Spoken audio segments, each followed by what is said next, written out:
নমস্কার প্রিয় ভাই বোন, আজ আমি তোমাদের সাথে এই বিষয়টি নিয়েই আলোচনা করব যে পিতা ঈশ্বরের প্রকৃত শত্রু কারা। এই জগতের দেবতারা, প্রতিমারা, নাকি মানুষ আমরাই? কি বললাম? ঈশ্বরের প্রকৃত শত্রু কারা? দেবতারা, প্রতিমারা, নাকি মানুষ আমরাই? দেখো প্রিয় ভাই বোন, তোমরা একটু লক্ষ্য করলেই দেখতে পাবে আমাদের দেশে বেশ একদল মানুষ আছে যারা এটাই মনে করে থাকে যে এই জগতে দেবতারা বা প্রতিমারাই হলেন ঈশ্বরের সব থেকে বড় শত্রু। আর এই কারণেই তারা আমাদের এই জগতের দেবদেবীদের এবং প্রতিমাদের একদমই সহ্য করতে পারেন না। কেন পারেন না? কারণ তাদের ধারণা এটাই যে এই জগতের যত দেবতারা আর প্রতিমারা ঈশ্বরের সমতুল্য না হয়েও তারা একভাবে নিজেদেরকে ঈশ্বরের সমান করে দেখাতে চায় এবং তারা ঈশ্বরের সমান মর্যাদা পেতে চায়। আর ঠিক এই কারণেই এই একদল মানুষ দেবতা বা প্রতিমাদেরকে একদমই সহ্য করতে পারে না। তো দেখো প্রিয় ভাই বোন, তোমরা যারা এই ধরনের মন্তব্য করে থাকো বা এই রকম ধারণার মধ্যে ডুবে আছো, আমি একেবারে তোমাদেরকেই বলছি এই ধারণাটা তোমাদের একদমই একটা ভুল ধারণা।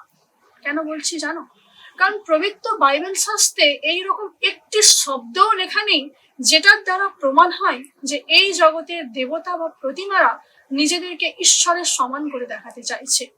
তো যে দোষে এই জগতের দেবতা বা প্রতিমারা দোষী নয়, সেই কাজে বা সেই দিক থেকে তাদেরকে কোনোভাবেই দোষ দেওয়া যায় না। এটা আমরা হিন্দু ধর্মের মানুষ হয়ে অন্তত কিছুতেই মেনে নেব না।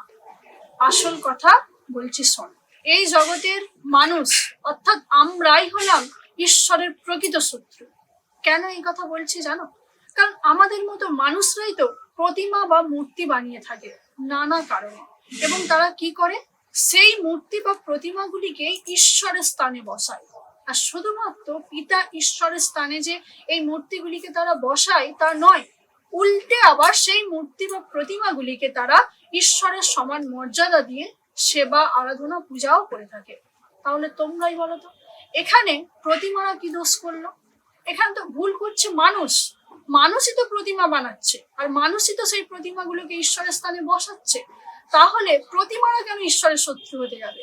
সেই প্রতিমাদেরকে যারা বানাচ্ছে তারাই হলো ঈশ্বরের প্রকৃত শত্রু, অর্থাৎ আমরাই হলাম ঈশ্বরের প্রকৃত শত্রু।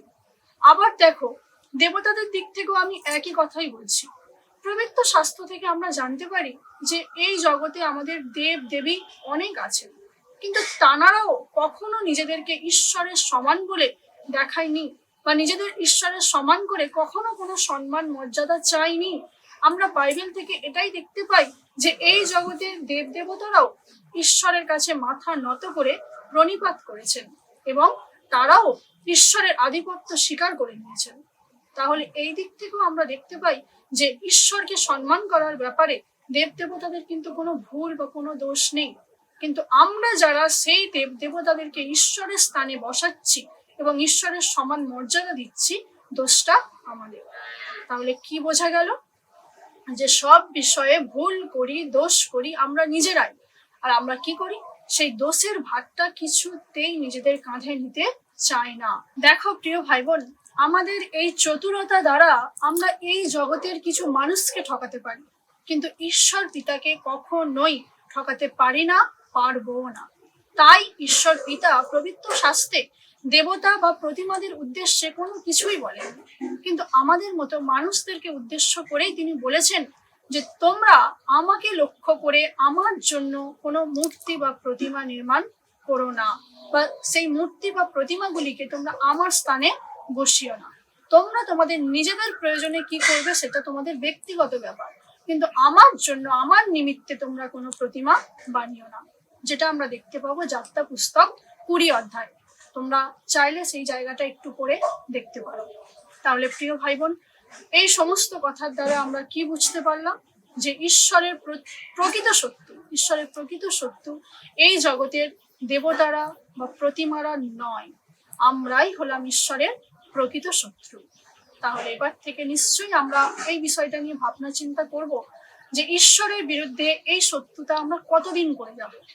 এইবার আমাদের উচিত অবশ্যই আমাদের মনের পরিবর্তন করা এবং পিতা ঈশ্বর আমাদের কাছ থেকে যা চাইছেন সেই অনুযায়ী চলা, সেটাই আমাদের জন্য উচিত কাজ হবে। তো যাই হোক প্রিয় ভাই বোন, এই বিষয়টা তোমরা নিশ্চয়ই মাথায় রাখবে, আমি এটাই আশা রাখবো। এটুকুই আজ আমার আলোচনা করার ছিল। ভালো থেকো সবাই, নমস্কার।